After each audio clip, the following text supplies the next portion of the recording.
Hello and welcome to the $1 Million Message. This is your Fearless Friday message with Callie DeBlander Brigham, calling from beautiful Pensacola Beach, Florida. And today is going to be my last official message to you for 2020. Oh my goodness.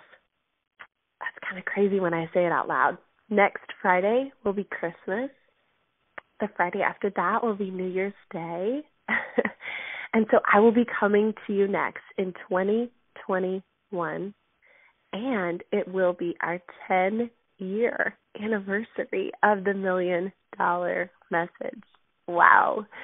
So on that note, what can I share with you that I feel like will just support you in where you are? Or really, as I said to my team yesterday, honor what you've achieved, where you've been, what you've experienced in 2020. So we want to honor that, right? We'll make you acutely aware of where you are today, but also help put either a floodlight or a flashlight on where you're going. So what does that look like? Well, I have a couple thoughts for you today. And the first is, I do want to remind you that at this time of year, 1 week before Christmas, for the past 5 years, it's been a tradition of our family, and then prayerfully passed on to many of you, to have a week of random acts of kindness. You could incorporate your Mary Kay business into this, absolutely, or it can just be just anything, anyone that you see that you might want to give a pick-me-up, or text a Starbucks gift card to somebody, or leave a treat out for a postal worker, or bless a nurse, or somebody in a grocery store. I mean, the possibilities are truly endless. You can even Google it if you're not feeling creative, or just be open to the possibilities. Possibility was my word for 2020. Be open to the possibility of just some small act of kindness. And I promise you that any of the overwhelm or the anxiety that comes this time of year or anything like that, it will be temporarily displaced. I promise you, when you think about blessing somebody who's not expecting it. But I also thought, all right, I want to give you a gift, if at all possible, for right now that you could use today and in the future. And I was reminded of a gift to give you in a couple of conversations that I've had over the last couple of days. Excuse me. And one of them was with a consultant of mine who is so talented in this business, but is just really having some fear about translating that into some virtual things and videos and whatnot. So had a conversation with her, and then had a similar conversation, but with a fellow violinist. My kids have their Christmas program at school today, Friday, if you're listening on Friday, and I get to be in a string quartet, accompanying a couple of their songs. I'm so thrilled about that, and so does my mom. National Sales Director Emeritus Kate DeBlander is playing the cello. That's one thing she's picked back up in retirement. There's a violist, and then there's another violinist. And I was talking to her, and she was mentioning how much she does not love performing. She loves to teach. She does not love to perform. And so both of these very different situations, but a similar conversation. And this is what I want one of my gifts to be to you today. A few years ago, 3 years ago, when my son was in third grade, we were finishing a field trip and still had a couple hours left in the day, and I was going to just sit in my car, go somewhere, and do some Mary Kay work. But he looked at me with those gorgeous green eyes, and he said, "Please stay." And so I stayed for the afternoon and had one of the most amazing learning experiences that I've ever had. So his Latin teacher, I know, he goes to a classical school, came in and was giving them some guidance on some public speaking and how to present something in front of a group of people and showing them how to stand and where to put their hands and all these little tricks that I thought were fabulous for 8-year-olds or so. Most of the things I'd heard before, but it was still really valuable information. And then right before each of the students was to get up and do a presentation, he said, "There's one more thing." He said, "I know that there's a tendency to be nervous, right? There's a tendency to be afraid. There's a tendency to want to shrink and hide and disappear for some of you. He said, but whether it is a poem or a song or a story or whatever it is that you're getting ready to get up here and share, he said, I just want you to think about it this way. Whatever it is, it's your gift. It's your gift to the audience that you're giving. Who doesn't love to give a gift? Who doesn't love to receive a gift?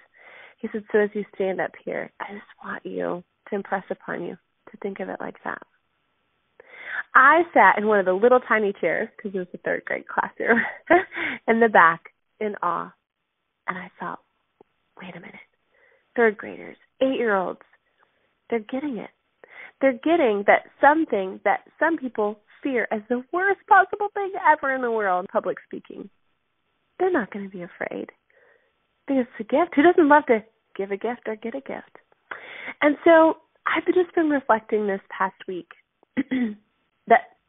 that can spill into so many other things in who we are and what we do, right?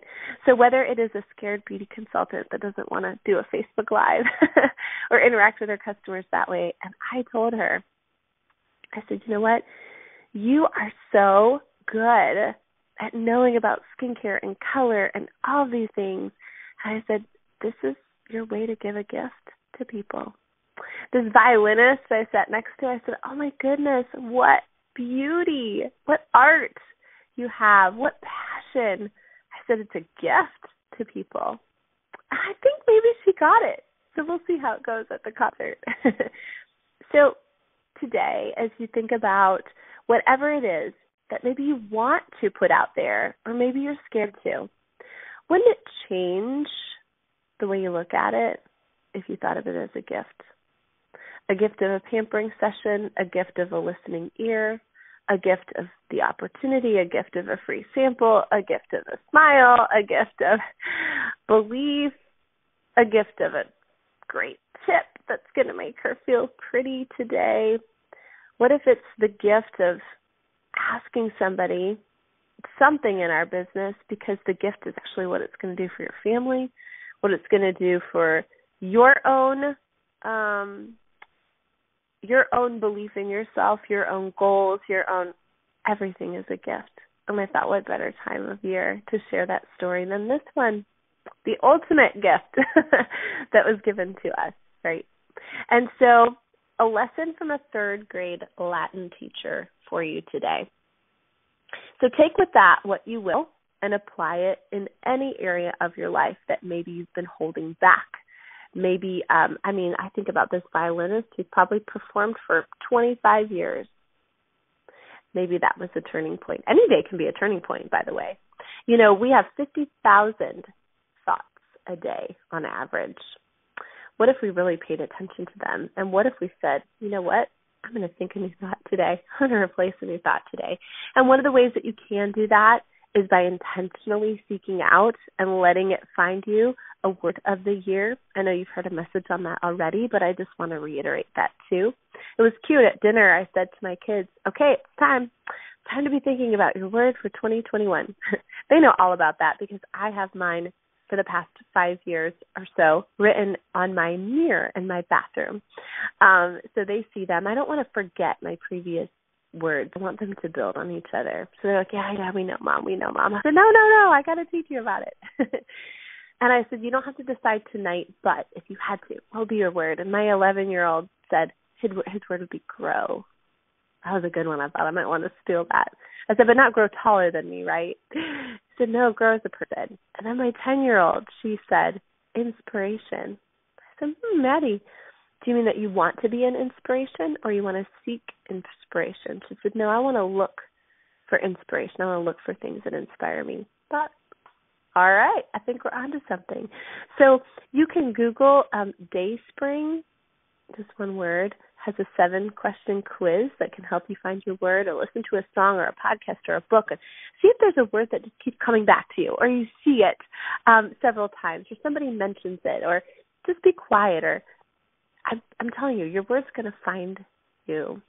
And so that word could also be part of what your gift is to the world this coming year. So I just want to encourage you in those ways.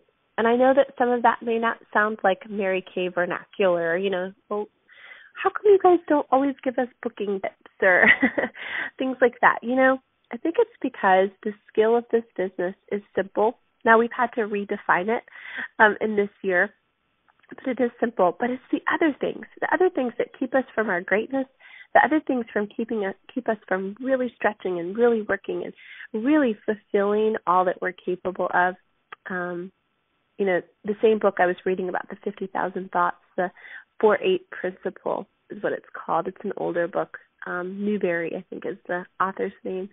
He said, what would be the 5 things that you would do or behaviors that you would have if your goal had been met already or your challenges had been overcome? What would those 5 actions or behaviors be? So I think all of that is in alignment with the conversation that I want to have with you today. So as I leave you with a Merry Christmas and a Happy New Year wish and blessing, go out and have opportunities to have a week of random acts of kindness. Think about the things that maybe are the scariest, but could be an opportunity for you to give a gift to people. Who doesn't like to give a gift or get a gift? And then lastly, what is your word for the year? And here's the best part. You don't have to wait till January 1st to start being that or seeing that or living that. You can do that today. So we made it, girlfriends, unofficially, up through 2020 together. Thank you for being part of this wild ride and experience. And here's to 2021. So I'll talk to you next year. Bye-bye.